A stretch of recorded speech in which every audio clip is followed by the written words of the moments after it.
Afternoon and good evening, everybody. Welcome to this Hyperledger meetup and, well, small seminar, I would say. Today, we're gonna take a look on a very, very tricky topic, and that's blockchain and regulation, which is, basically, pretty challenging all over the world. We're gonna take a look on one specific aspect, and that's mostly the EU regulation on blockchain, which is going to discuss two parts. That's one is MiCA and the second one is data regulation. Again, mostly in the EU. Basically, if it's an EU regulation, again, it's pretty tricky, even in the EU, but the rest of the world as well. We got at the moment like two new regulations. I would say one is MiCA, marketing crypto asset regulation, and the second one is the DLT pilot regime. And of course, on the EU market, we got like the pan-European blockchain regulatory sandbox as well. But besides these upcoming regulations, we have a lot of like data protection regulation, like GDPR or European Data Act or European Data Governance Act. They are not so much blockchain specific, but the problem is if somebody, basically a blockchain developer or architect, then these regulations have some, requirements that are tricky to implement. And of course, there's ongoing discussion on like DAO and DeFi. There will be something with that probably in like 3 years. We have very competent speakers today from the European Blockchain Association, from Perfinal Technologies, and from the Hyperledger Foundation as well. So our agenda for today is the following. I just have this welcome speech. It's 5 minutes, but well, as I see, it's just less than 5 minutes. Following this welcome speech, we will have a general overview on MiCA, on marketing crypto asset regulation. It's from Máté, from Perfinal Technologies. And then we will have a small break after that. So we don't want to have like a big break in the middle of the meetup.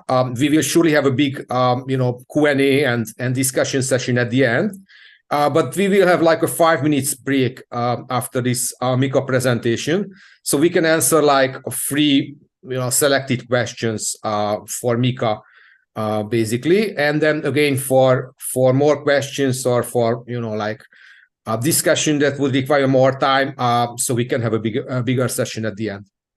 After this small question break, then Thomas will practically make an introduction for the panelists, and we will have a very interesting fireside chat on MiCA, and again on different data regulation, how these regulations practically impact Hyperledger and consortium blockchain networks, from Erwin and from Eugenio. And then after this, at the end, we can have like a bigger questions as answers. And again, it can be like a general discussion as well. And at the end, we will have a wrap up. I would say the wrap up is probably like delivered by all of the participants. So that's the plan for today. And then we will just start with the first presentation. That will be a general overview on MiCA from Máté. And then I just stop sharing my screen, and Máté, the floor is yours.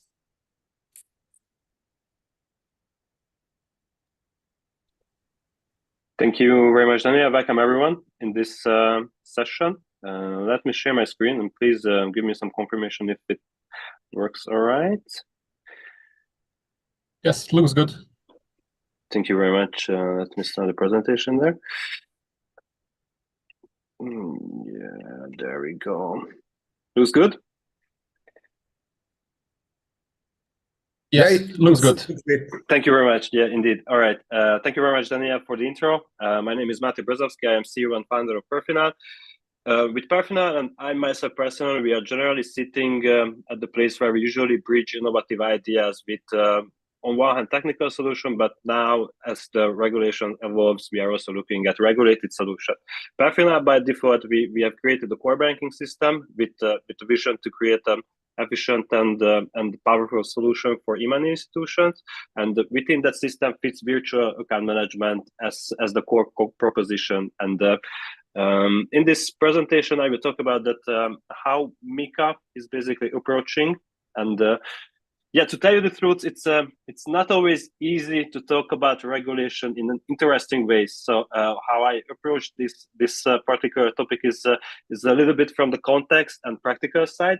So since we have since we have a global audience here today, what I really want to share with you guys is that what is the ideology behind MiCA, how it's actually coming to effect, what are the key concerns of MiCA as a regulation, and at the end I will also show you some two practical examples that basically covering a blueprint of launching something under MiCA as the regulation evolves. During the presentation, I'm going to approach from like a top-down approach. So I will put the whole cryptocurrency phenomenon into perspective. I will try to highlight on the real innovation that is happening around cryptocurrencies from technical perspective, and then I will tell you a little bit about MiCA, what are the key aspects of it, and what are the key topics that MiCA is covering, and then I will show you a blueprint of a MiCA compliant crypto bank, and I will show you that how a MiCA compliant stablecoin issuer should look like once the regulation are actually in practice. So yeah, let's jump right into it. Please feel free to drop your questions into the chat. As Daniel has mentioned, we are going to have some questions, Q&A session after the presentation. So I will try to get as much answers as I can for you guys. Just full disclosure, I'm not a lawyer. I'm more like a financial and business guy. But maybe that might be even better position to present the MiCA about, because eventually we just have to understand what MiCA is all about. So that's what I will try to do here today. So yeah, topic number one, there is this phenomenon that I call monetary metamorphosis. This is basically how the traditional banking space shifts into a digital form. There are many occasions and proof how it's happening, but I think the most significant part that's changing in the financial landscape is that the type of issuers and the type of assets that look like currency and act like currency is changing significantly. So let's say if you just roll back the time with like 100 years, what money was about is everything about money issued by central entities, central banks especially. That's what we have grown up with. That's how our fathers grown up with, their parents grow up with, and what has changed in the last 10 years, especially with the issuers of Bitcoin, is that anybody can issue money-like assets due to the technological advancement, and that money-like assets can be safe just like as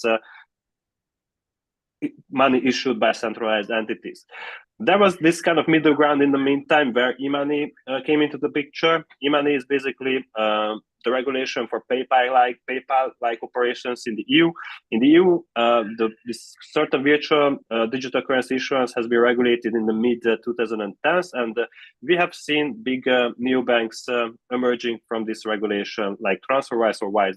Those parties are now global entities, and now they are operating as banks, but it started as like a virtual electronic money issuers. The whole idea behind that was that they haven't moved their in-house assets with the actual banking system. They had like an internal ledger where they kept the client holdings as virtual accounts, and they operated every transaction within the house virtually. So that means they could offer free transaction across parties and free conversion between fiat currencies. So that was their proposition. Just like, for example, PayPal, which started in the 2000s, and they offered free transaction between parties, and you could use your email, because whatever you transacted with PayPal at that time, that didn't touch the actual banking system. If it was in-house, it was just a reallocation between assets internally. I jumped a little bit too ahead, but our focus right now is that cryptocurrencies are basically have been issued by all sorts of entities, businesses, startups, individuals in the last 10 years. And the features that people bring into cryptocurrencies has also evolved. So those are sometimes really similar to money, sometimes doesn't look like money, but has money-like features. One thing is sure, that you can attract almost any kind of features to these kind of assets, and that's what we have experienced in the 2016 and 70s when people discovered the fact that yes, startups can fundraise with cryptocurrencies globally. They issue the token for the future benefits of the platform, which was fine. They issued this utility kind of tokens, but then they discovered that, oh yeah, we can actually attract some profit resharing mechanisms to it. So, oh yeah, now we are stepping into dividend kind of distributions. So all these have become securities. So that's when everybody started to ban them. But since the innovation there, and there is like still big technical benefits of applying blockchain technology, those asset has stayed, the technology has stayed, the issuer has stayed. What MiCA is all about is to regulate the type of assets which are most common, we can say, in this particular operation, and more similar to how already existing money systems are working. So that's going to be really important later. So yeah, the whole takeaway here, the type of money and the issuers of money is changing. It's going to be much more diverse in the next 10 years. So right now we already have like 10,000 cryptocurrencies. If you just imagine that compared to the 180 legal tenders, that's like exponential growth in the type of assets. That's going to probably make the life from selecting the right assets more difficult. But this is probably good for like the FX trading desk and the portfolio managers who are holding their money type of assets. So yeah, within MiCA, we are mainly focusing on the two types of assets which we cover as cryptocurrencies or these regulated baskets or utility type of assets which are also introduced under the MiCA. But yeah, cryptocurrencies. What's good about cryptocurrencies? So we always have this kind of question and approach that decentralization is anarchy, but it's not entirely true. So how I usually approach this topic is that decentralization can be approached from two directives. One is governance, which means that decision making is decentralized, and the other thing is technical infrastructure is decentralized. When we talk about anarchist type of cryptocurrency believers or followers, they usually want to get rid of the centralized authorities, the governments, the centralized rules, and so on. That's there. That kind of stuff has always been there. But if you just think about the technical prospects of cryptocurrencies, they basically and blockchain technology, they brought in a new type of next level of architecture when the operation is not launched by a centralized entity, but a decentralized entities, thousands of people, computers working together, making it just much more secure and immutable. If you think about it from financial perspective, if you would like to launch cryptocurrency services, what has really changed is that you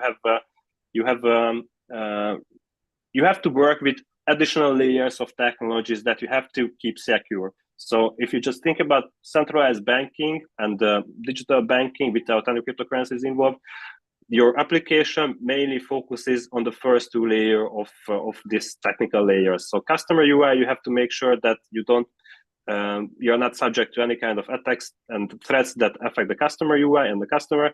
And the full stack layer, you have to make sure that your application is not something that can be compromised. And there are many, many different ways how you can make sure of that. You can use best practices in developing the solution, but there are also penetration tests, security tests, quality assurances that are governing that your application does what it needs to be done. And also, if you launch a financial institution, you get your license, you launch a financial institution, you have to prove that you made sure with the regulator that you have taken all the steps necessary in order to make it a secure application. If you want to involve cryptocurrencies, you need to think about two additional layers. You need to think about the network layer. So what are the network that the cryptocurrencies you are going to offer for your clients is issued on? And on the other hand, you have to make sure that the smart contracts or the application that are governing the crypto assets are secure as possible. So, and basically that's the reason why we also need MiCA, is to make sure that you don't only keep your eyes on the first two layers as an issuer, but you only have to keep your eyes on the underlying layers of the technology, and have to make sure that your proposed operation works just as secure as you would operate with fiat currency.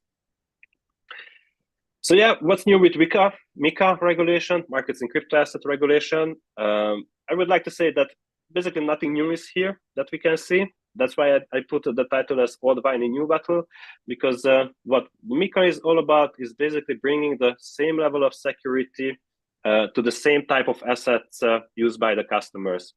And when we think about regulation, we often think that it just complicates stuff even more than it already is. Regulation ultimately is there to protect the customers. And MiCA is basically would like to govern the way how entities issue these assets to the public within the European boundaries. So, and on that note, that's something that has already been there. So when you launch financial services, you have the regulation that you have to abide by because you're engaging with customers. If you launch investment services, or you launch through an IPO, you launch your own stock or share, then there are the regulations for that. And MiCA is basically treating cryptocurrencies as people treat them. So they keep them as financial instruments. And they are basically bringing the same ideas, the same type of, security expectations to the issuers that they actually bring to other financial instrument issuer companies. But it's but since the regulation is already there, it's all about harmonizing regulations, and it's more about there are some cryptocurrency specific topics that the MiCA regulation has to cover. So those are additions, those are new things. But I can say that the majority of the regulation is basically just bringing the same type of regulation to this new asset class, which we call cryptocurrency. Here I just listed some of the most significant regulations that are people know in the EU, and the ones that are basically benchmarked when MiCA is being created. One thing that we really have to mention is the e-money regulation, and this is really important from stablecoin perspectives, because what MiCA says is that whoever issues stablecoins where the collateral is a certain fiat currency, we already have a regulation for that, and that's e-money regulation. E-money means digital issuance, digital or electronic money, which where the value is secured by collateral. How most of the stablecoin issuance work, I'm not talking about the algorithmic stablecoins, but the collateral-based stablecoins, is that there is a fiat currency bank account somewhere, at least we hope it's there. Issuers are trying to prove that it's there, but we know that the audit somehow was not 100% sure about that, but it was always there, 100% sure. So there is a fiat currency bank account somewhere, and there's a blockchain-based asset issuance, an ERC20 token somewhere. And the reason why the ERC20 token is worth $1 because each of the digital, the blockchain-based version of the particular token has like collateral 100% backed by within the bank account. So that's how you peg the value into it. This is exactly how e-money works, just not in a decentralized way, just a centralized way. So what MiCA says that we already have e-money regulation. The use case is the same, fiat collateralized this digital money. So basically every stablecoin issuers who issue fiat currency, a single fiat currency backed stablecoin, they just have to go through the e-money license, have to make sure that blockchain operation works fine, and then they can launch their project. The other significant regulation is MiFID, which is really important because since with cryptocurrencies and on blockchain, you can basically attach any kind of feature into the asset that you're issuing. You can really easily attach security-like features to your assets. So what if we actually just had a nice workshop with a financial institution recently where we have listed 25 features that cryptocurrencies can be attached to. We have issued we have listed the issuance features, the circulation features, the profit reshare, the profit reallocation features, and utility features. There are many ways how you can do this, and what we have discovered is basically what's the expectation was that if you just pick a cryptocurrency out of the top 200 cryptocurrencies, for example, out there, there's a really big chance that although it might seem like a utility token, for example, the one issued by Decentraland, which is like a gaming token, it doesn't look harmful at all. But out of the 25 features, it might have 4 or 5 features which look like security. So the ultimate direction is that if it has security type of features, then it basically acts as a security, so it doesn't even fall under MiCA. It's going to fall under the MiFID regulation, which is already the existing security regulation in the EU. So it's really important to think about MiCA and the whole regulation is that it doesn't really say what you say about the cryptocurrency, what it is, so you can't really type it. It's all about what kind of features does the specific cryptocurrency has, because the features that are attached to the cryptocurrency by the issuer is going to determine what kind of asset is this. Here we have a little bit more detail on the type of assets and the cryptocurrency service providers that MiCA is introducing. And it's also really important that MiCA is basically classifying, specifying use cases. So there are regulatory bodies, for example, in Switzerland, or even the UK is a bit more similar to it, is that they're trying to define the regulation in a case-by-case basis. So you submit your project, your workflows, your business flows into FINMA in Switzerland, and then FINMA says, hey, yeah, okay, based on this, you look like a security, so you have to go through this regulation. MiCA is the other way around. So how MiCA works is that MiCA is classifying the type of assets, the tokens that you issue, and the services that you provide based on predefined correct specifications. So MiCA says that this is the 3 types of token that you can issue, and this is how it works, and this is how these tokens are determined, and these are the features attached to these tokens. And if you want to introduce additional features, you have to be really careful about that, because then you might fall under recognition that you are doing something else that you initially applied for. This is also true for crypto asset service providers. So MiCA is specifying what kind of service requires what kind of regulation or what kind of license in order to operate. So let's say that you would like to launch, for example, a cryptocurrency trading platforms where people can hold their assets, they can change it from fiat to crypto, and then change it across themselves through like an open order matching protocol. Then you're basically going to need at least probably 3 types of licenses. So you need to have the custody and administration of cryptocurrency. So that's how you can hold cryptocurrency on behalf of clients. Then you need an exchange crypto to fiat currency. Then you need an exchange crypto to crypto license. And then you also need operating a trading platform license. So that means if you operate 4 types of services, then you need 4 types of application, or within the one application you have to reflect that how you meet that 4 types of application that you're actually gonna apply to. So that's about the service providers and the token classifications. One really important factor is that how you bring traditional assets into the cryptocurrency space. So the e-money token I already mentioned. E-money token is basically the MiCA version of stable coins backed by one single fiat currency. And that's also the definition. So already, the EU already has the e-money regulation, which is loud and clear. Everybody can research it. They can throw the thousands, even 10,000 pages of expectation what they should actually do in order to have like an e-money license. The addition into it is that you basically issue e-money, but you do it in a tokenized, decentralized based way. So you're gonna have to cover the decentralized part too.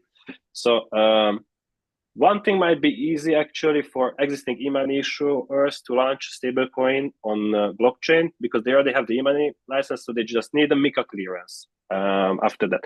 But if you would like to launch like a new stablecoin and you want to serve European customers, what you need to do is you have to prepare for an e-money license, and you also have to prepare for the MiCA clearance regarding to issuing a Euro, USD, whatever stablecoin. So it's going to get more complicated, but it's also going to be a filter that not everybody is going to be able to do that, because e-money license is not trivial. So it requires lots of organizational, prudential, settlement kind of internal ledger kind of security protocols to be had that you need to abide by. So that's about e-money token. And the other asset, which is I think it's more like on the innovation side, is the asset reference tokens. And the asset reference token is also a definition but it's actually a new type of assets in the financial regulation within the EU. Asset reference tokens basically means any kind of collateralized asset which is not linked to one particular fiat currency. So if you are thinking about stable coins, you just take out from the group the fiat-backed ones, single fiat-backed ones, you take it away, and whatever else can fit into the asset reference tokens.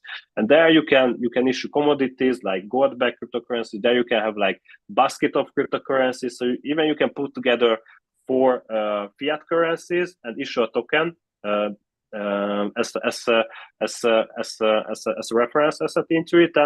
And this is basically the idea how Facebook wanted to launch Libra or DM, whatever we call it. So now that particular project, that is going to be available from legal perspective to launch in the EU. And this is also a certain innovation here for such clearance. So we can expect many kind of different baskets of assets, mix of commodity and fiat currency, because they will be able to do that. Also, what MiCA says is whatever else is under other category, including utility tokens. So those are, since not really related to a particular asset already existing in the financial structure, they can be they have to be registered, but you have more freedom on how you do that and less regulation or expectation. But the general idea is that if an asset functions like something, so like a security, then it should be treated as a security. So that's basically the EU also has the DAT regime, which is all about issuing securities on blockchain and managing securities, trading securities, this kind of stuff. Those are not subject to MiCA. Also, CBDCs are not subject to MiCA. So central banks are not subject to MiCA. So we have to be clear that the MiCA regulation is only about financial institutions and businesses launching digital cryptocurrencies. So that's what the scope is. Regarding to the timeline, we are right now in Q1. So MiCA, there are still many questions around MiCA and practical guidances that has to be issued. So MiCA right now is continuing. I mean, the European Commission and the EBA they are providing guidance and questionnaires and consultations. At least 30 has been out there already. So they are right now gathering lots of market feedback, and they are finalizing what needs to be exactly. And that's what also the market is waiting for. So based on our surveys with banks and legal firms, what we experience right now is that MiCA would probably become more and more interesting, and more news will come about it as we approach Q2, because for that time, most of the guides will be ready. So people will actually know what needs to be done in order to apply to MiCA clearance.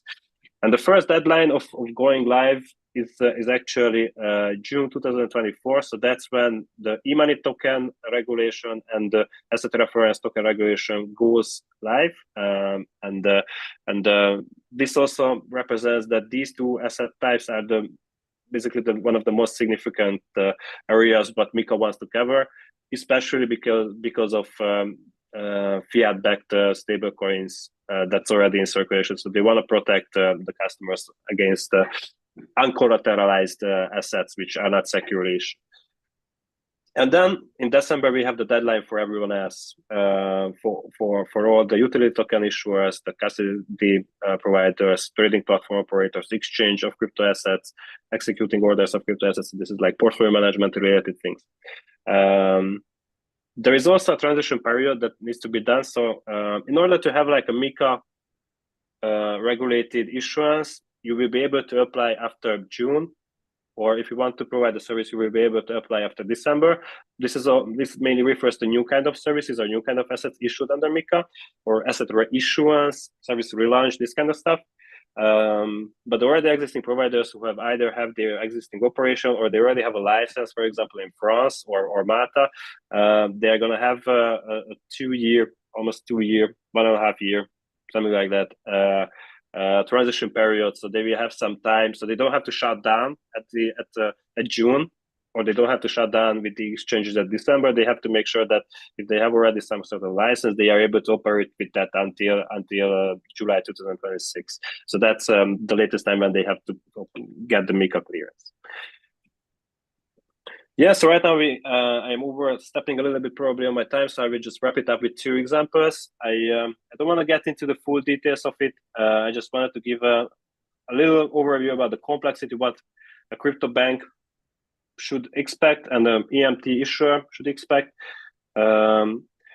A crypto bank is basically a provider, maybe an already existing banks with like large crypto services, and what they need is basically a secure custody provider. So what comes into the balance sheet and what has to be managed is basically the crypto assets. Those are completely new in 99% of the financial institutions. So custody is a question. Whether they build it themselves or use an external custody or a white label solution, they're going to have to make sure that the custody of the assets are secure as much as they can. But since the operation of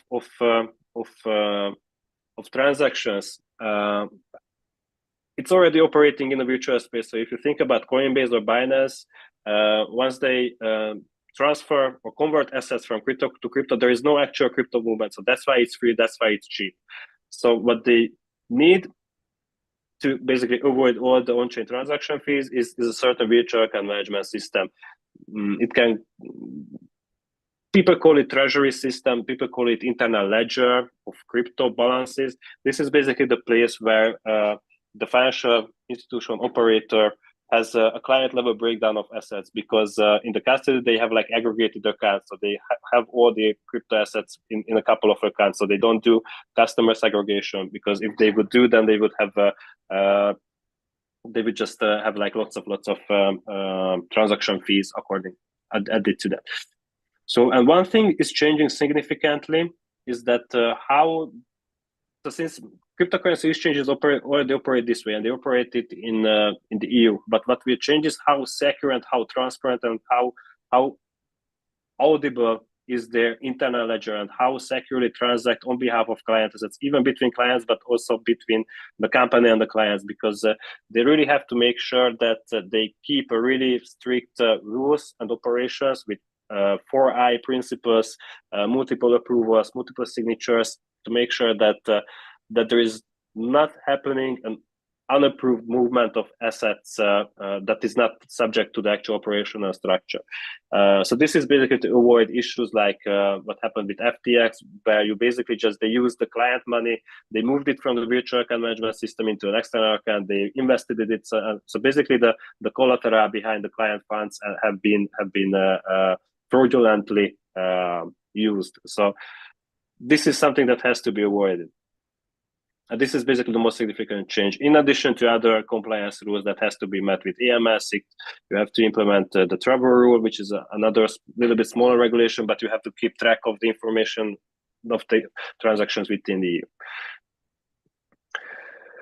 The last piece that I wanted to show you guys is a blueprint of an EMT issuer, an e-money token issuer. This is basically really similar how e-money providers are working nowadays. So like I said, how they work is that there's always like a custody account where they keep the collateral. So in that note, it's like a fiat currency. In case of an e-money institution, it has to be a credit institution, so a licensed bank, in order to be a partner of an e-money provider, and they have to make sure that the collateral management is always 100% strict. So even if there's a transaction with like a few seconds of delay, they have to make sure that they account it at the right ownership and the right legal structure. So it's not about and once they basically create the end of year or end of day or end of week reports, they have to make sure that they have a 100% clear view of who owns what kind of assets within their ledger.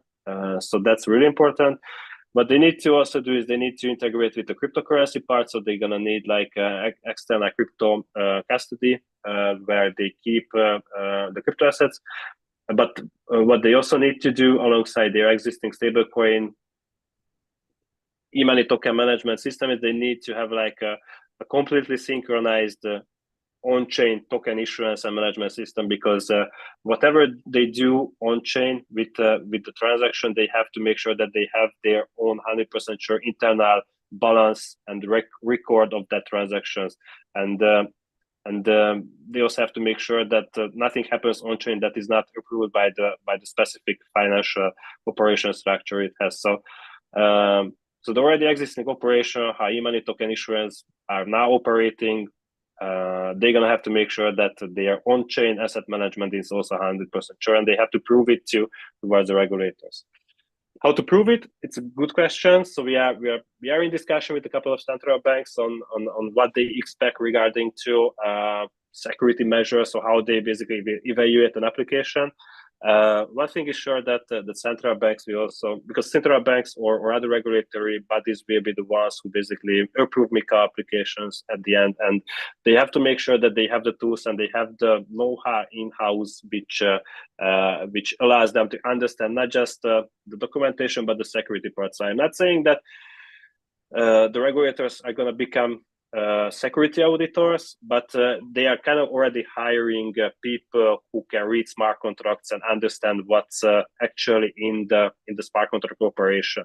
So and there are many courses going on where central banks are actually trying to understand about the crypto and the regulators as much as they can. So they are kind of preparing for the regulatory part. And yeah, just a little bit of conclusion out there. I think one thing will be really interesting in the EU, and this is also something that is most interesting from any global audience who would like to launch crypto services in the EU, is that which jurisdictions are going to be the one who basically front run this opportunity of becoming a regulatory powerhouse, a power country of cryptocurrency operations. Because just like what happened with the e-money regulation almost 10 years ago, there were like regions in the EU which kind of evolved as the e-money hubs.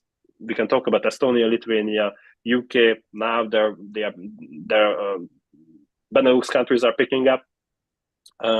But this is also a chance for any country within the EU to become that hub. So if they, of course, there are countries like France or Malta or even Estonia who already has some crypto regulation in existence, as we can say, maybe as a pilot run. But there will be the countries who will basically strategically choose that they want to be, maybe Portugal, they want to be the hub of the MiCA applications, and that's, I think it can be a really good opportunity for any countries in the EU. But I'm of course not the one who helps them, I mean, to decide that. But that is going to be interesting to see in the next coming years. But yeah, thank you very much, and yeah, happy to have any questions. I hope I can answer them. Yeah, great. Thanks a lot, Máté. And since we're a little bit over time, let's have one question, and then let's move on with our fireside chat. And of course, we're going to have a larger Q&A at the end. Does anybody have a question for Máté on our panelists?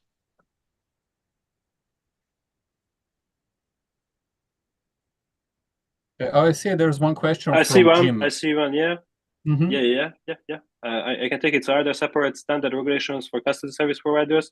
Yeah, actually, the custody service providers falling under the managing crypto assets on behalf of clients. On that note, you can think about retail kind of bank account management, but you can also think about B2B kind of account management, as far as I understand. So, so custody providers have to be regulated in the EU, and there are also regulations that, for example, certain token issuers, they have to keep their reserves at regulated crypto custodians. So there is even connection between the token issuers and the service providers in the regulation, and that's something that that can be interesting for sure. All right, that's great. Thank you, Máté, and thank you, Jim, also for the question. So we're going to open the floor for more questions later on. But first of all, let me also say thank you from my side for joining us, and welcome to the Fireside Chat, which is the next section of our session today. So as EU markets as EU marketing crypto assets and data act come into effect, our panelists will examine their influence on token and blockchain-based services and platforms. My name's Tomasz, and I'm an ecosystem manager at the Hyperledger Foundation. And today it's my pleasure to introduce our great panelists. Joining us are Erwin Voloder, who's serving as a head of policy at European Blockchain Association, and Eugenio Reggianini, who is serving as a head of growth at the European Blockchain Association. Eugenio is also a research fellow at Digital Euro Association and an expert panel member at EU Blockchain Observatory and Forum. Thank you so much, Erwin and Eugenio, for being here today and to share your expertise with us. I'm very much looking forward to this discussion. Just in terms of a structure, we'll begin the overview of a few regulatory touch points, followed by the discussion of the rather recently released EU Blockchain Manifesto. And when Erwin and Eugenio will be talking about it, I'll also add it to the chat here so you can have a look yourself as well. And of course, at the end, we'll open the floor to the questions from the audience. So without further ado, Erwin and Eugenio, the floor is yours. Okay, thank you, Tomasz. I'm gonna try to maybe share my screen also because I wanted to try to share the slide that we prepared right now. Okay, can you see our screen? Yes, yes, we can see it. Okay, great. Erwin, I think you are muted. You're muted. You wanted to try to start maybe. Wonderful. Can you hear me now? Yeah, Yes. yeah, Great, sure. great. Okay. So to start, I'm going to try to provide a very high-level overview of several of these regulations here. And broadly, we've kind of categorized them into different areas, specifically around data regulation, touch points with financial services, and then obviously around digital identity. So bear with me as I make my way through these as quickly as I can. I'm sure many of you are already familiar with GDPR, the General Data Protection Regulation. It's been implemented in the EU since about 2018. It's basically aimed at giving individuals greater control over their data, over their personal data. It regulates how organizations, for example, they collect, they process, store, and then they can transfer that kind of data. It also has strict requirements, obviously, for obtaining consent, what constitutes transparent data processing practices, notifying authorities about data breaches, and it also has hefty fines and penalties that you can incur for non-compliance, right?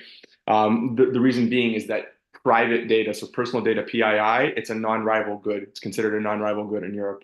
And we'll get to the differences between that and the Data Act shortly. One thing the GDPR also does is it deals, or rather it doesn't answer outstanding questions also with regards to what may or may not be considered data minimization techniques. And then these can also be in concert with what we use in distributed ledger technology, right? So the Article 29 Working Party didn't really come to an agreement on whether or not the outstanding hash in a transaction, for example, constitutes personal data processing, right? Or whether or not this could lead to some form of joint controllership with regards to a blockchain transaction. The GDPR is up for review next year.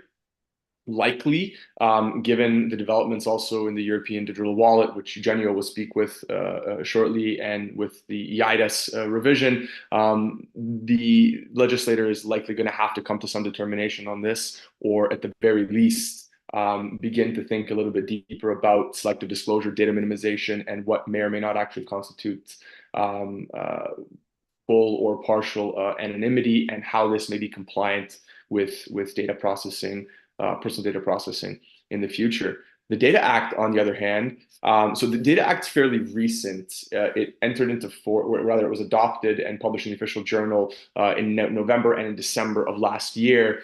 And it basically covers different contexts. So it allows for the mandatory access of data, for example, generated by connected devices. So those that are subject to the data sharing obligations within the data sharing agreements under the Data Act.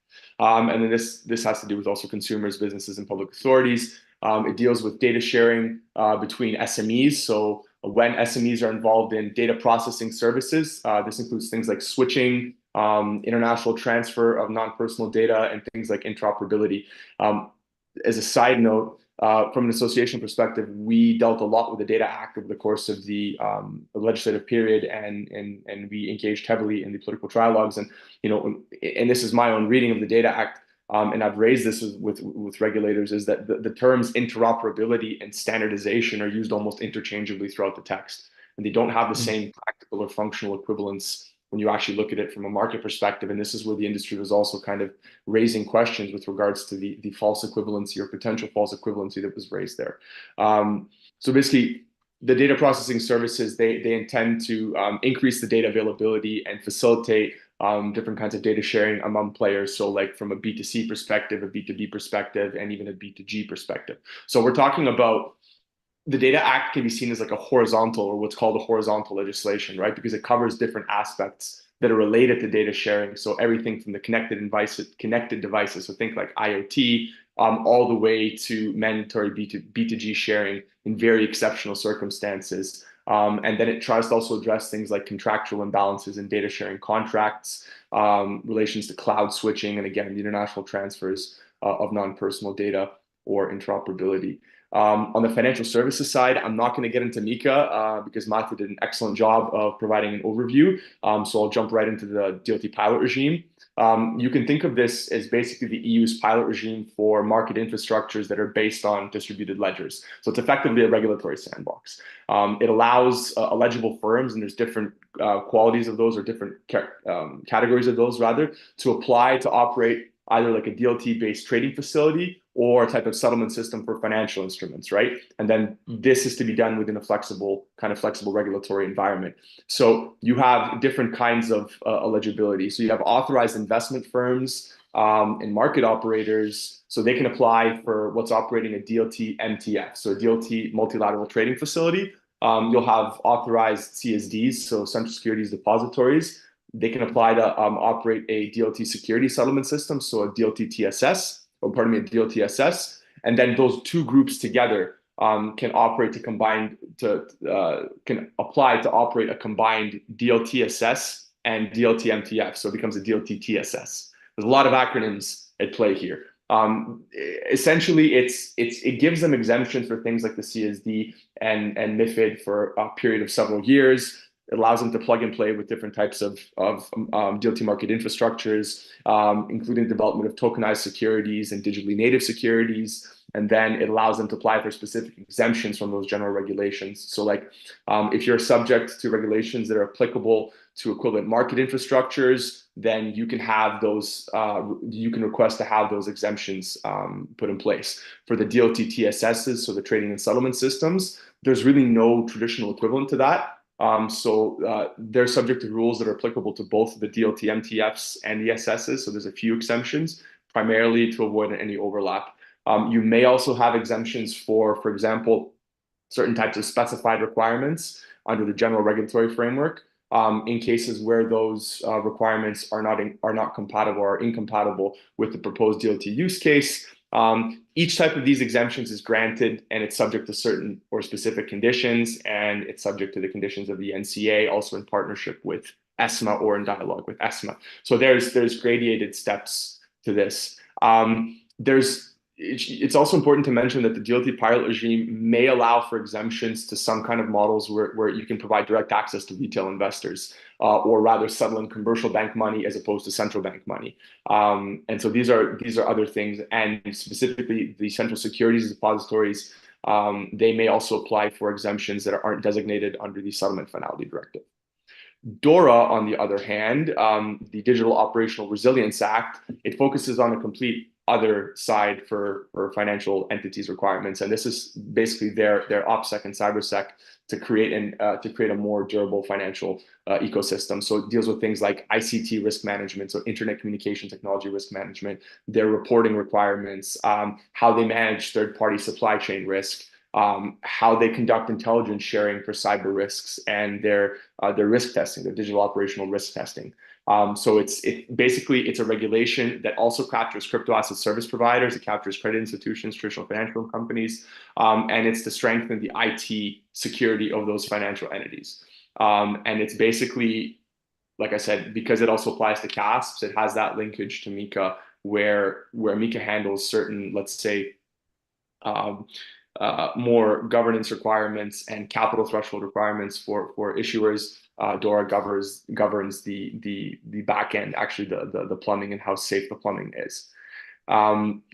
I'll get quickly into EIDAS. For those of you not familiar with EIDAS, it's the EU's electronic identification and authentication regulation. EIDAS was introduced several years ago. It was up for review in 21, or the review was published in 21. Basically, EIDAS covers things like timestamping, email services, the creation, verification, and the validation of different certificates for website authentication, different kinds of authentication mechanisms, their levels, their interoperability between member states, the cross-border recognition of these kind of credentials. But what it doesn't do is it doesn't cover the provision of electronic attributes. So for example, medical certificates or professional qualifications. And that makes the legal recognition of those a little bit complicated at EU level. It also doesn't enable or control any data that's exchanged in the verification process. But what it does do under the revision now, under EIDAS 2, is it goes a step further by introducing what's known as the European Digital Identity Wallet. And I will let Eugenio briefly just give an overview of the EU DIW. Well, thank you, Erwin. The European Digital Wallet was probably, as you mentioned, the biggest amendment and in terms of requirement for the European digital trust service providers. It can be thought as a public open source good application, which will store private user information in forms of different product archetype, for instance, verifiable credentials. And I would like to focus the attention on 2-3 main aspects. The first is on the establishment of what's called qualified electronic attestations.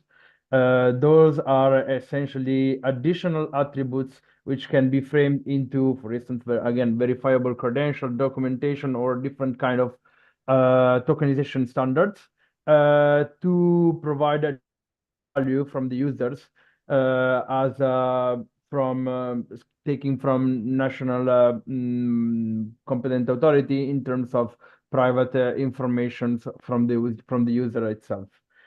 These may be issued by a different list of subjects, which are generally defined as qualified trust service providers, and may have different specific verticals entrusted by different solution providers on supply chain, data traceability, product traceability, tokenization capability in general. Those electronic attestation, let's say, solves the gap from the previous legislation to try to provide more data information from the users and treat it in a safe manner by providing through the execution of electronic ledger self-sovereign identity solutions into the European Union. From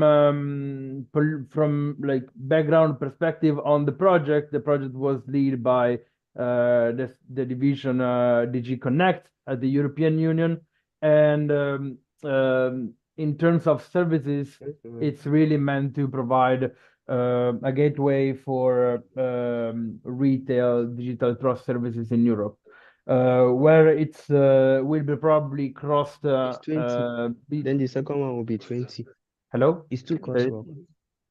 Maybe there is some background if someone can. Some No, the background. coursework, I'll the turn it one with off, 60, Eugenio. the Sorry about coursework that. that we are doing, some months will be given So from there is class. another important angle that I wanted to No, I touch. think they are Additional is the creation of a digital product passport, which instead make its focus more on specific B2B services, and will be important to store specific product-related digital attributes on specific B2B services that will be delivered across Europe. So if we envision the project like the European Digital Wallet, you may see like a sort of a digital container having these different digital product objects stored in different digital forms for B2C and B2B services, providing the anchorage of different data provision related to the digital object. How these will interact with DLT technology? Well, the regulation is quite neutral, didn't take specific a stance on behalf of the DLT, but when it says to electronic ledgers, it of course empower the creation of distributed ledger technology, especially when they are provided by qualified trust service providers. And maybe the latest thing that I wanted to mention is that the application will be mandatory by law and provided in form of at least one service provider issued by and certified by a member state or by its own national competent authority. So these will serve also as a creation of ultimate source of trust from the private information which have been anchored into. And if we want to have a look from a more European perspective, we can definitely see that the European digital wallet application will be probably a perfect use case to re-empower the a pan-European distributed ledger network empowered from the project called the European Blockchain Service Infrastructure. So after this, maybe we can go a little bit more into our association activity advocacy, which led to the initiative supported by the European Commission DG GROW in the creation of the European Blockchain Manifesto. We, as a European Blockchain Association, together with other 3 groups, we decided to draft this important document with the ambitious goal of highlighting the vision of DLT for Europe, essentially across 3 main pillars. How to support the strategic autonomy of Europe over the revamping of a European single market, how we can create and we can support the creation of more social and sustainable data economy also at the global stage, and how Europe, in having its core, its digital trust services and its common regulatory framework, can really support a digital transformation linking real and data economy. This was a great success in terms of engagement with different policymakers and different, let's say, European representatives in different institutions, and it's a continuous effort that we are currently running in the way of supporting and providing more space to DLT and blockchain in what would be the next legislative period that will start in the second half of the year.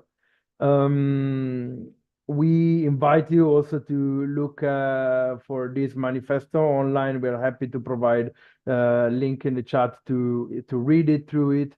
Specifically, we wanted to give like a concrete use case reference to what are the opportunities provided by DLT technology. And if I also recall what was my previous experience within the Hyperledger community, I see a lot of startups and solution provider working on a supply chain solution for traceability, tokenized carbon credits, in a lot of solution leveraging IDAS regulation in forms of QGSP attestation.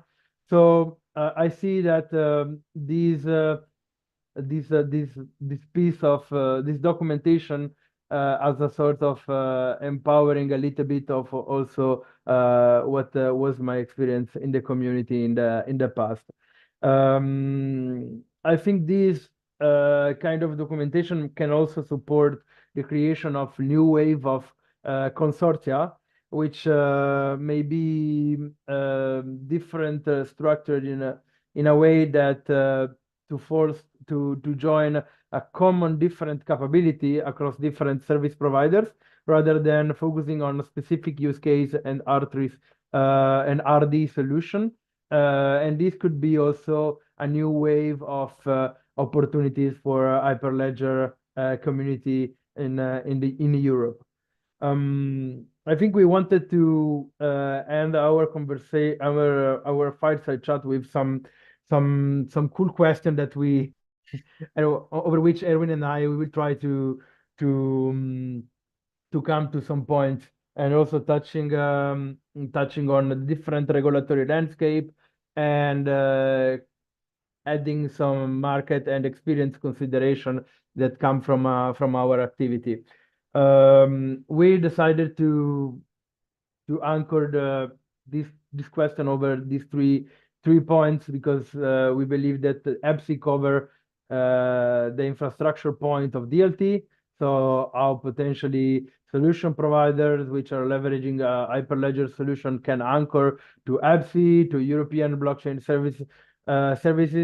At the product level, how these can be ensure, and this is something that Erwin touched in its opening, with reference of the European digital wallet and the digital product passport, especially in the creation of a selective disclosure mechanism that can, in some sense, balance compliance and privacy needs. And maybe more on the corporate, on organizational side, what may be implication for a new wave of consortia in the Hyperledger community, specifically also maybe having a look on how DLT and blockchain-based communities, DAOs, could be potentially regulated in the future. So Erwin, I don't know, maybe we can start from apps here, right? I think when you see DLT infrastructure developed across many member states, the strong question about how node will be in some sense regulated from data perspective. This is crucial. I think your opening on GDPR was great, and especially when we talk about the public networks, we see that GDPR and Data Act really affect like permissioned network, but for permissionless, then we may have something to discuss here, and this is also probably the right time considering the review of the law. Yeah, I think so. With the Data Act and GDPR, like you face a dichotomy in that the Data Act technically should only apply in the event of data sharing agreements where two counterparties agree to use the Data Act for the purposes of data processing. And if this is the case, then certain provisions, specific provisions that also touch on smart contracts, are triggered. Like if anyone here is familiar with the Data Act, then they've probably read a thing or two about Article 30, which is in the legalese that's used in the text, it's safe and robust termination. Yeah. In colloquially speaking, it's a kill switch. And so how you may conceive of a kill switch that needs to at the same time also have the smart contract ensure archivability and auditability. But then when you dig deeper into the other articles, you see that there also needs to be conformity. And there needs to be a consistency in that conformity with to the level of the metadata, the reference ontologies, the thesauri, the libraries, but there's no indication in the Data Act specifically how that's supposed to be achieved, just that it is. With the GDPR perspective, I mean, when you're talking about what kind of data, B2B, B2C, B2G, or C2G data is being processed under the Data Act, likely these are going to be in permission chains. So just because of the sensitivity of the data in question and the fact that it's supposed to also facilitate the creation of these data spaces, so long as it's not PII we're talking about, it's a different story, and you may be able to get around that, and there may be ways to do it. But with a public permissionless ledger, like try implementing that. I give the example of what would we have if we had a reversible Ethereum? Yeah. Right? a reversible ERC20 contract or a reversible ERC721. And what would that look like from the perspective of, for example, chargeback fraud that could be instantiated as a means of market abuse?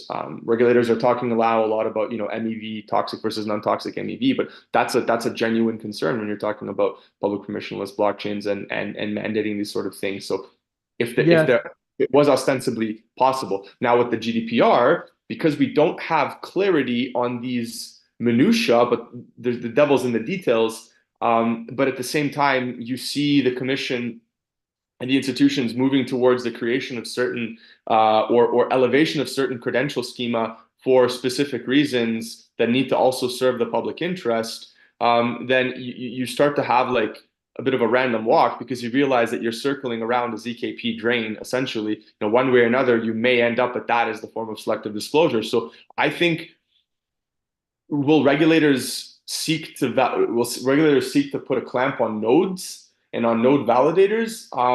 This is the current debate right now in staking, and what to do with SaaS providers and the node operators there and the kind of data that they transmit. I personally hope we don't get into a discussion around whether we need to regulate node operators and validators and make them specifically GDPR compliant, because we haven't even solved whether or not the myriad blockchain transactions that have been undertaken under the umbrella of the EU since 2018 may or may not have constituted joint processing of personal data. And if that's the case, who is proactively going to enforce that, right? So, in fact, I think that maybe two, 3 points which are coming up in my mind. I think on the data sharing side, especially when we deal with solution provider and at application level, we can embed data sharing agreement in the process of signing transactions. So I think there is a solution there, and there may be not big issues, especially if maybe in the upcoming year, like standardization body at both national and European level will try to come up with a standardized form over that. But yeah, when you talk about regulatory application to node, that's my biggest fear. And the second fear would be how we can enforce this like a sort of binary discussion between the public and private sector for standardization for the smart contract data sharing agreement, and also to make the regulators understand the difference between technical and non-technical activity poorly in the network, so that we can try to provide some vertical more explanation for what could be the use or the implication of GDPR within the DLT networks. I mean, when it comes to standardization, at least with the Data Act, this is going to be left to Etsy and Sensenelec, right? So they're going to be the ones that will be determining how the standardization process for this is supposed to look like, and when it gets to the discussion around smart contracts and how standardization is supposed to be impacting smart contracts within the context of those data sharing agreements. I could see them borrowing from ISO W307, for example, and other global initiatives at blockchain standardization that we currently have. So there's a bit of work that can be drawn on from there. But with standardization, you either have top down or bottom up. Top down standardization is, for example, it's what's going to come from the legislator, what's going to come from multilateral fora, and that's just going to percolate kind of supply side into the economy to give the reference. Or you can have standardization that starts as a grassroots. I mean, when you look at the way that certain token standards have been kind of adopted over time, it's been by waiting for it to get to a point of critical mass, and then it becomes so ubiquitous that it's just used, and it becomes a de facto standard in and of itself. But you also have groups and organizations that are pushing for their own standardization, which is standardization by committee. And so you actually have three kinds of standardization. It can either happen organically, it can happen top down, or it can happen inorganically by committee, but still coming from the market. And these are the kind of these are the three headwinds that we, or the three headwinds, the three winds that we have blowing in the standardization front. On the point of the underwriting under the Data Act, I mean, absolutely. If these data sharing agreements are agreed on by two mutually consenting parties, then the smart contracts will need to underwrite the obligations under Article 28, under Article 30 specifically, in order to adhere compliance to those data sharing agreements, full stop. But again, I say by the nature of what kind of transactions these will be and what kind of data sharing agreements these will be, they're likely not going to happen on public permissionless blockchains, because the entities that will be conducting these will and this is why we're also here today, is it's a high degree of likelihood that these will be within consortia operating in different use cases, right? So you're talking about permission ledgers, you're talking about ledgers that operate with state channels and segregation and things like that. And so it's a different discussion than if we were talking about just an open public permissionless blockchain. Not to say that it isn't going to be cumbersome, because the Data Act stipulates a lot of things, but then it kind of leaves it still open, and because we don't have those technical standards out yet as to how this is going to be achieved. And so hopefully Etsy and Senselec can come to something, because right now when you read it, it's pretty ambiguous. But I wanted to highlight on one positive point. If you think like from identity perspective, work that has been done at international level from ISO and other international technical bodies have reached a degree of harmonization in terms of architecture of the triangle of trust that then has been taken from European project like EPSI to embody these root of trust for empowering DLT use cases on Europe. So if my positive takeaway would be, let's try to focus on application where the technical community have found like common level of agreement, and let's try to elevate those as a trustless support for a DLT infrastructure, right? So on the identity, we have one, we will see. I mean, UDY and DPP are like technical agnostic, but they can support those capability in theory. And always on the identity, I think supporting the extensive usage of selective disclosure mechanism like ZKP will help at least to create to address with data minimization requirement, not to become not reaching the goal of having like anonymization, because also maybe it's not the ultimate final goal, because for some reason the regulator needs to come to specific data sources if needed for public interest. But also the specific provision in the IDAS of ZKP, I think it's important step towards to a much more privacy and compliance oriented approach.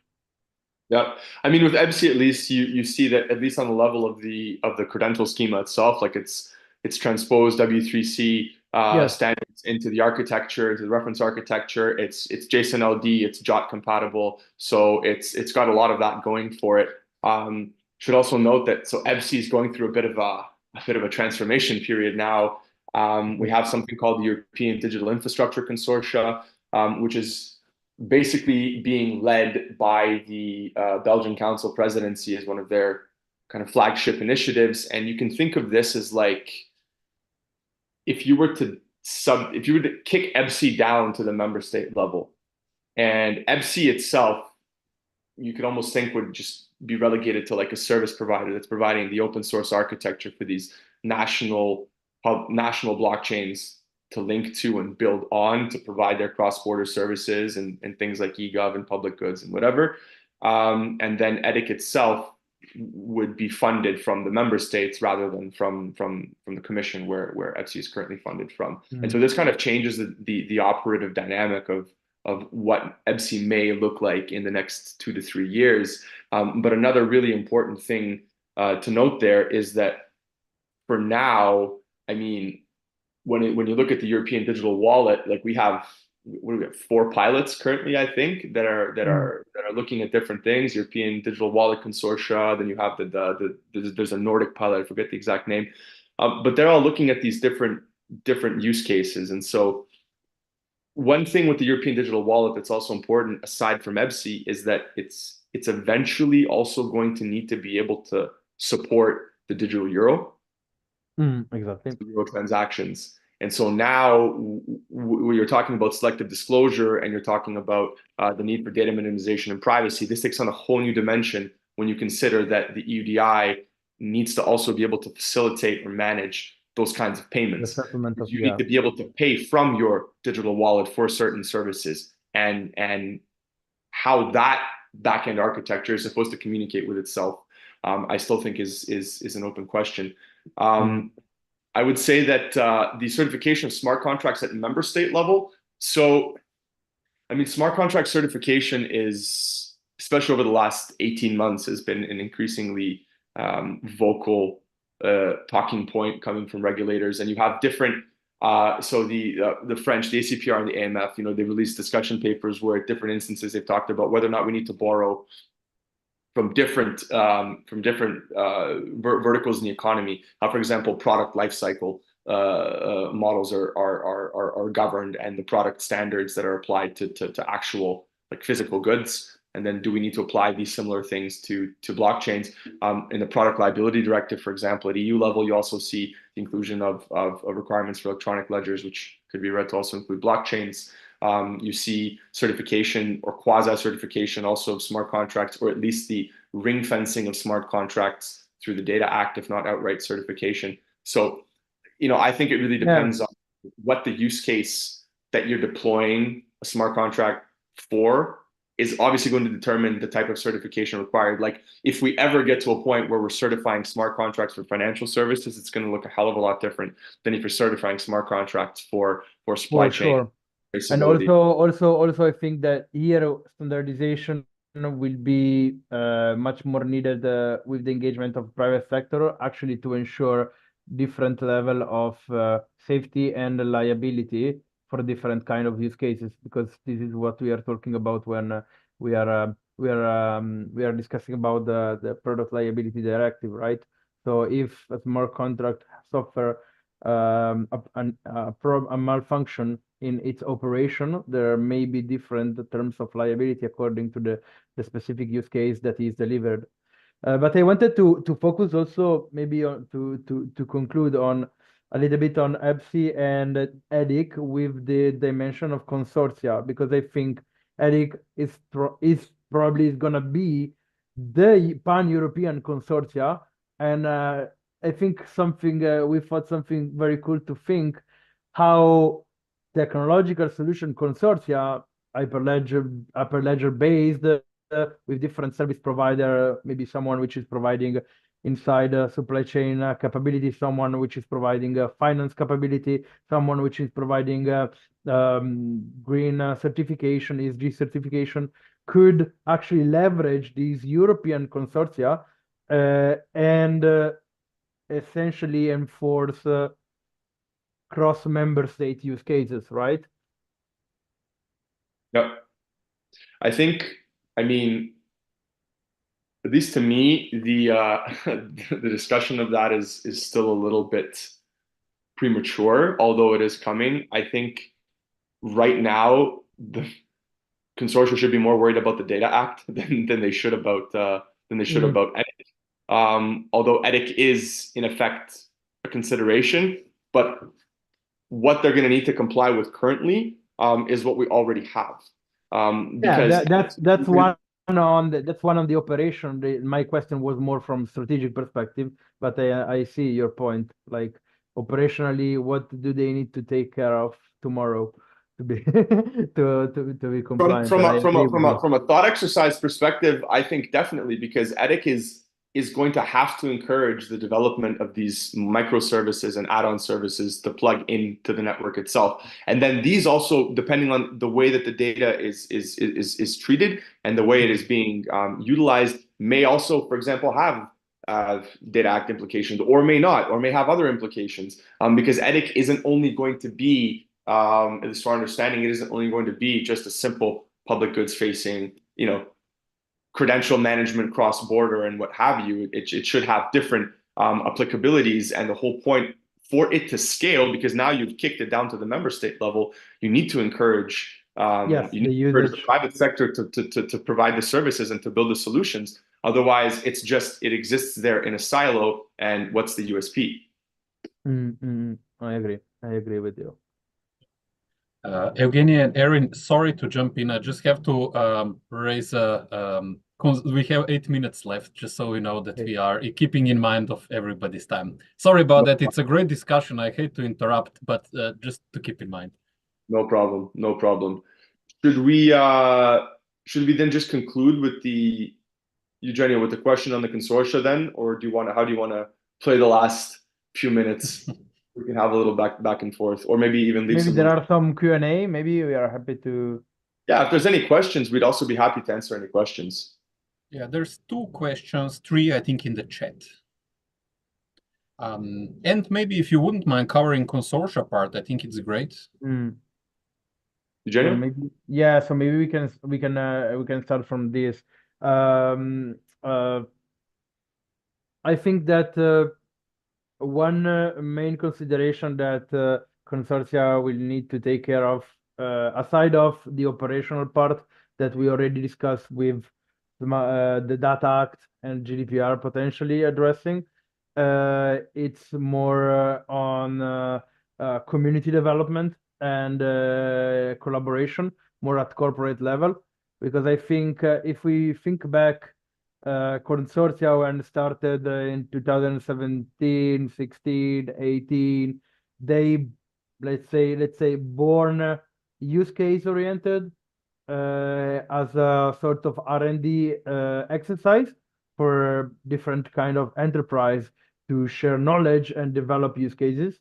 Now the technology is reaching a sort of a sense of readiness on the market, which may create the opportunity to build, let's say, cross-heterogeneous consortia.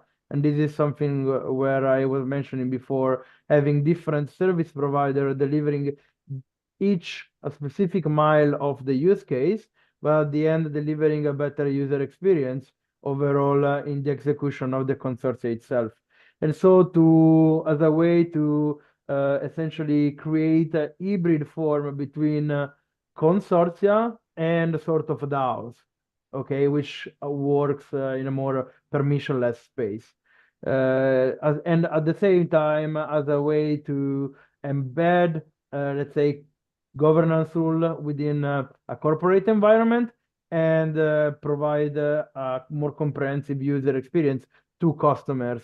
And of course, if we think about consortia in this way, there may be, of course, strategic implication when these consortia can use network as EBSI or EDIC. We will see in the future as essentially a European market verticalization in different markets as a way to scale in numbers of clients and use cases. Because we have seen market in different member states focusing on different use cases, specifically where they have their own industry strength, sector strength coming from. For instance, I can say that Italy is quite strong and advanced in the banking sector, but maybe, I don't know, Germany is more empowered in supply chain, okay? And so you can leverage, you can compose your use case connecting different service provider in a DLT consortia, and you can actually focus on the specific capability which is delivered by that service provider in that member state node, which will be represented within this European infrastructure. Nothing more to add.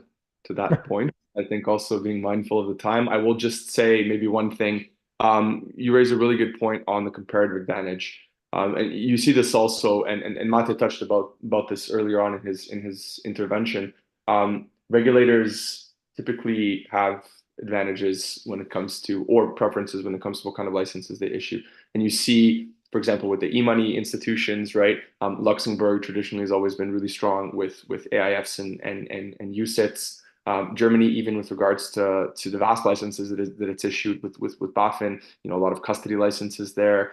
France, very heavy on exchanges. Spain exchanges. So even with consortia, for example, and the kind of use cases that may or may not be built on these national public infrastructures, not every member state will likely focus on trying to do the same things. They will have to be interoperable with each other to facilitate continuity of business and cross-border services. But let's say the focal point of the development and the way that the ecosystems develop within those member states may differ, depending on what the comparative advantage of the ecosystem itself actually ends up being.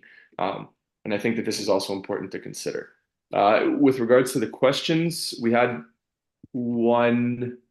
Well, there was the comment from Jim, and then there was the question from Nick. Which one do you want us to address from us? We can whichever you can take the first. Well, I mean, the comment there. So the most regulated systems will likely use permission consortia. Yes, in short, yes. And it's not obviously relegated to financial services. You'll have consortia that could, easily use, creating data sharing agreements for supply chain traceability, for health, for data sharing marketplaces for health. But health is also a little bit of a tricky one because then you really need the data minimization and selective disclosure, because health data is among the most sensitive.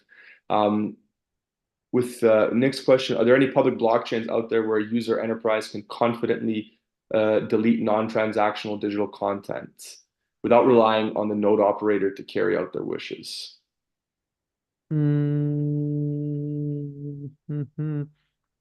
I would say public permissionless. I would say no. Public permission, yes. And also, I mean, considering the overall blockchain and DLT environment, yes, but happy to maybe follow up on this after the event. Also, there are any chains out there capable of delivering a regional subnet which could comply with regular. Yes, and the answer is not only isolated for Europe. Let's say if you see like institutional projects which are popping up also in Asia, in America, let's say that the creation of DLT really empowers the creation of subnets where, let's say, enterprise, or let's say network administrator operated by regulators can then make sure that the different participants which host nodes, they comply with specific certification embodying compliance and the regulatory requirement into it. Yes. Whether you can change data is a function of the full trust design in place, not just the base blockchain. Yes. Yes, at 6:30. I'm sorry, Jim. There you go, Jim. Thank you. All right, that's fantastic. Now we're just on time. Maybe if somebody else has a question, I guess we can take one more. Otherwise, I would like to express sincere thank you for our panelists, Erwin, Eugenio, and Máté. It's been very informative. I learned a lot. And thank you, everybody, for joining us as well. So we will share the slides afterwards. I dropped the link to the blockchain manifesto in the chat. We'll send the link to that as well. So you're very invited to have a look at that. And this recording will also be available on YouTube, so you can go back and review if you know, if you missed a certain part of it. I know I will go back and listen to it again. So thank you very much for joining, and thank you so much to our panelists again. Thank you for inviting us. And if anyone wants to reach out to us, you can find us on LinkedIn. Shoot us a message. Happy to talk and to engage. And thanks very much, Thomas and Hyperledger, for having us. That was a pleasure, and hope to be here again soon. Yeah, always indeed. a pleasure. Thank you very much, guys. Bye. Thank you. Take care. Thank you. Ciao. Bye. Thanks, everyone.